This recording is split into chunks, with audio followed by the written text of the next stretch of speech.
Hello good morning everyone, welcome back my channel Reema aspirant live में। सबसे पहले video start करने से मैं अपना इंट्रो देना चाहती हूँ, क्योंकि जो मुझसे मेरे नए सब्सक्राइबर जुड़े हैं तो मैं अपना इंट्रो दे देती हूँ। जैसे कि मेरा नाम रीमा है, मैं टीचिंग जॉब की तैयारी करती हूँ। जितनी भी वैकेंसियाँ टीचिंग से रिलेटेड आती हूँ उसमें मैं डालती हूँ, जो सही लगता है उसमें मैं डालती हूँ। इस टाइम जो है मैं टीजीटी पीजीटी एलटी ग्रेड की तैयारी कर रही हूँ और मैं आजमगढ़ डिस्ट्रिक्ट के एक छोटे से गांव से बिलोंग करती हूँ। इस टाइम जो है मॉर्निंग के 5 बज रहे। जब मैं उठी तो मेरी मम्मी उठ के जा चुकी थी, मतलब बाहर जाती है घूमने सड़क पर, उस घर के सामने ही। तो उजाला हो चुका था। तो मैं भी कभी कभी कहती कि मुझे भी साथ ले लिया करो, तो कहती है कि तुम तो जागी रहती हो फिर भी नहीं जाती हो। तो मैं अब आ गई हूँ ब्रश करने के बाद फिर अपनी स्टडी स्टार्ट करेंगे। अब मैं जा रही हूँ अपना फर्स्ट स्लॉट स्टार्ट करने। फर्स्ट स्लॉट में मैं जो है जीके जीएस स्टार्ट करने जा रही हूँ। इसमें मेरा चैप्टर जो है नदियाँ हैं, तो उसके बारे में मैं पढ़ने जा रही हूँ। जैसे कि एक चैप्टर जो बहुत बड़ा है तो एक दिन में इसका नोट्स नहीं बनेगा, तो इसको मैं 2 पार्ट में डिवाइड की हूँ। एक हिमालयी नदियाँ हो गया, प्रायद्वीपीय नदियाँ। तो जो हिमालयी नदियाँ हो गया, सिंधु नदी, ब्रह्मपुत्र नदी और उनकी सहायक नदियाँ, उनके बारे में मैं आज पढ़ूंगी। फिर कल मैं गंगा नदी और प्रायद्वीपीय नदियों के बारे में पढ़ूंगी। जैसे कि मैं आज लेट उठी हूँ तो इस वजह से मैं 1.5 घंटे ही स्टडी करूंगी। उसमें भी 10-15 मिनट ऐसे ही चला जाता ब्रश व्रश करने में, पानी वानी पीने में। 1.5 घंटे की स्टडी में मैं 5 पेज राइट की नदियों के बारे में, और कल के लिए मैं फिर यही चैप्टर रहेगा। जैसे कि बहुत से लोगों का एक ही कमेंट आता है कि जैसे कि हमारा रिवीजन हो गया, नोट्स बन गया, प्रैक्टिस सेट सब लगा चुके, तो कब तक यही पढ़ना पड़ेगा। देखिए, आपको तब तक पढ़ना पड़ेगा जब तक कि आप कोई जॉब नहीं ले लेते। अगर आपको जॉब लेना है तब। मैं भी 2021 से जो है एग्ज़ाम की तैयारी कर रही हूँ, टीजीटी पीजीटी की। जैसे कि एक ही चीज़ को बोरिंग, मतलब पढ़ना बोरिंग हो जाता है, समझ में नहीं आता कि कैसे क्या करें।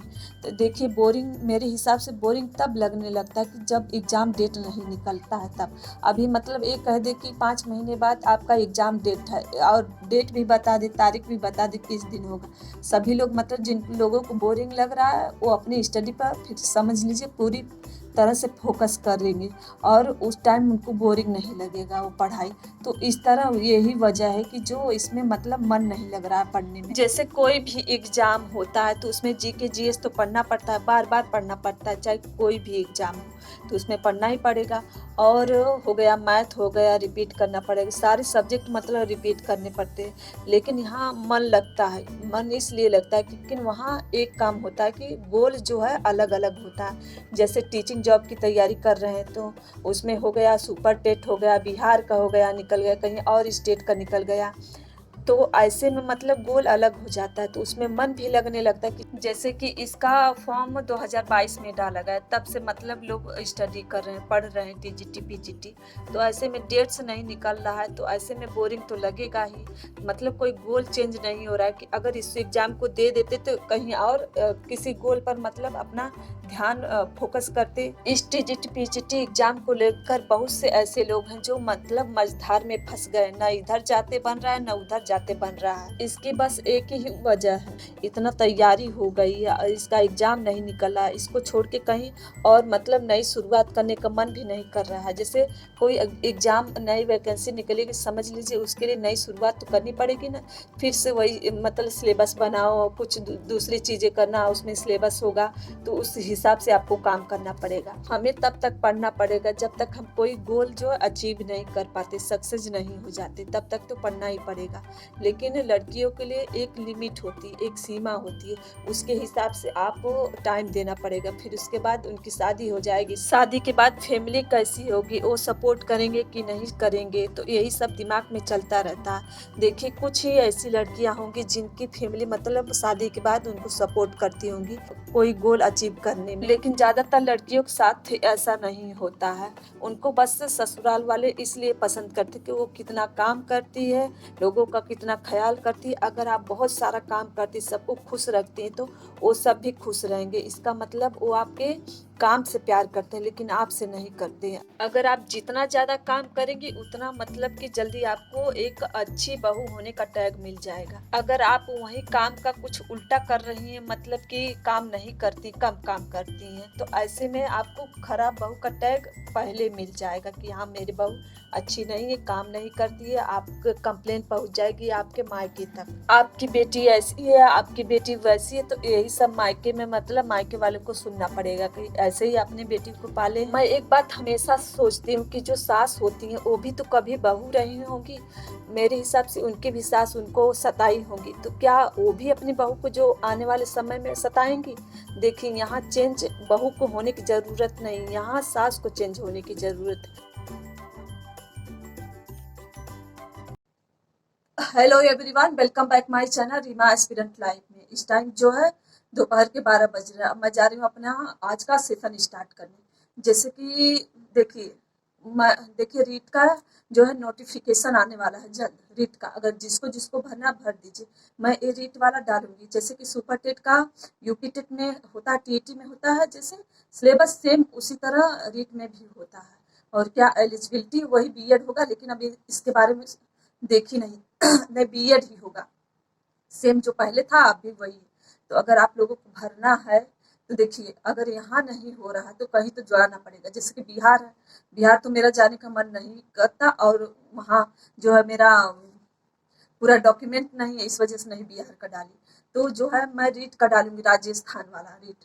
तो इसमें मैं डालूंगी, क्योंकि जो सिलेबस देखिए, जैसे कि टेट में टीईटी में जो यूपी टीईटी का एग्जाम जिस तरह से होता है, जैसे एक हिंदी रहती है, आपको एक भाषा सेलेक्ट करना है, हिंदी संस्कृत नहीं, हिंदी और संस्कृत उर्दू में से एक, वो हो गया। फिर उसके बाद मैथ आएगा, फिर क्या कहते हैं सीडी आएगा, सीडीपी आएगा, फिर उसके बाद वो रहेगा पर्यावरण रहेगा। यही सब्जेक्ट मतलब उसमें रहता है रीट में, एग्जाम में। मतलब देखिए, अगर इसी मंथ में उसका नोटिफिकेशन आएगा और एग्जाम दिसंबर में जाएगा, मतलब दिसंबर में ही अगले मंथ में हो, क्योंकि एग्जाम जितना भी करवाता है राजस्थान बहुत जल्दी करवाता है। और जो अभी फर्स्ट ग्रेड का निकला था, सेकंड ग्रेड, वो सब मतलब कि जल्द इसी मंथ में करवाएगा, जल्द करवाएगा। इसी दिसंबर में वो पहले करवाएगा, उसको बाद में करवाएगा।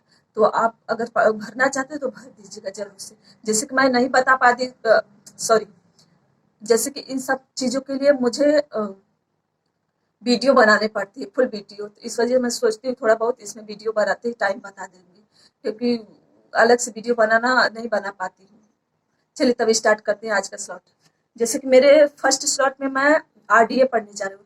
आरडीए में मैं पढ़ूंगी, जीएस पढ़ चुकी, अब आरडीए में मैं जा रही पढ़ा। इसका जितना भी मैं पढ़ी उसका रिवीजन करने, क्योंकि रिवीजन नहीं होगा तो फिर भूल जाएगा। आरडीए किसी न किसी तरह से याद हुआ है, वो भी बहुत मुश्किल से नंबर याद करना है। तो चलिए तब स्टार्ट करते हैं आज का स्लॉट। अब मैं जा रही हूँ अपना सेकंड स्लॉट स्टार्ट करने। सेकंड स्लॉट में मैं आरडीए पढ़ूंगी। इसमें आरडीए का मैं रिवीजन करूँ, जितना भी पढ़ा है मैंने अब तक सबका मतलब रिवीजन करूंगी। जैसे कि रिवीजन इसमें नंबर याद करना है, तो नंबर याद करने के लिए टाइम टू टाइम रिवीजन करना पड़ेगा। जब तक एग्जाम नहीं हो जाता, जितना भी सिलेबस है रिवीजन करते जाना करते जाना। फिर एग्जाम होने के बाद भूल जाए तो कोई बात नहीं, फिर उसको क्या लेकर करेंगे, लेकिन एग्जाम होने तक इसको याद रखना पड़ेगा। जैसे कि आरडीए याद करना आसान नहीं होता, लेकिन क्या करें, एग्जाम में सिलेक्शन के लिए एक एक नंबर बहुत इम्पोर्टेंट होता है। हेलो एवरीवन, अब मैं जा रही हूँ अपना सेकंड स्लॉट स्टार्ट करने। जैसे कि मैं आरडीए 2 घंटे पढ़ी हूँ, रिवीजन करने में टाइम लग गया आरडीए पढ़ने में। तो उसके बाद मैं 10 मिनट का रेस्ट ली हूँ जाके बाहर, फिर उसके बाद आ गई हूँ अपना नेक्स्ट स्लॉट स्टार्ट करने। जैसे कि नेक्स्ट स्लॉट में मैं जा रही हूँ प्रैक्टिस सेट लगाने। ये मेरे पास अरिहंत का प्रैक्टिस सेट है, और एक हो गया यूथ का अग्रवाल का। मैं एक मतलब मंगवाई हूँ, अभी वो लेके आए नहीं है, तो फिर एक लोग भाई हैं उनसे उनसे मंगवाई हूँ। तो इलाहाबाद से, जैसे कि ऑनलाइन जब लो तो उसमें बहुत ज्यादा पैसा मांग रहे हैं, मतलब लग रहा है। तो इस वजह से मैं सोची कि यहाँ के बच्चे, यहाँ के लोग रहते हैं इलाहाबाद में, मतलब बच्चे पढ़ते हैं लड़के, तो उन्हीं लोगों से सोची कि मंगवा लूंगी। तो इस वजह से मैं उन लोगों से मंगवाई हूँ। अभी वो अपने घर ही रखे, जब आएंगे तब लेके आएंगे। तो इस वजह से मैं अरिहंत का अरिहंत पब्लिकेशन का है प्रैक्टिस टीजीटी का, तो यही जा रही हूँ मैं करने। बस 2 बचे और सब खत्म हो गया है। खत्म हो गया तो इसको मैं करूँगी, करने के बाद फिर देखते हैं कितना टाइम लगता है। मैंने अपना सेकंड स्लॉट 2 बजे से स्टार्ट की हूँ। इसमें मैं प्रैक्टिस सेट लगा रही हूँ। इसमें बस 2 ही प्रैक्टिस सेट बचे हैं, मतलब सारे मतलब कंप्लीट हो चुके हैं, लगा चुकी हूँ। इसको लगाने के बाद फिर जब दूसरा वाला प्रैक्टिस सेट आएगा तब उसको मैं करूँगी। जैसे कि प्रैक्टिस सेट ज़्यादा इम्पॉर्टेंट है और रिवीजन, यही 2 चीज़ें मतलब करना बहुत ज़रूरी है। देखिए कितना भी एग्ज़ाम डेट नहीं निकल रहे हैं, लेकिन सबको उम्मीद है एक कि कभी न कभी एग्ज़ाम डेट इसका निकलेगा। तो अगर हम ऐसे में स्टडी अपने करनी छोड़ देंगे तो समझ लीजिए सब मतलब कि जो भी पढ़ा लिखा है सब भूल जाएंगे।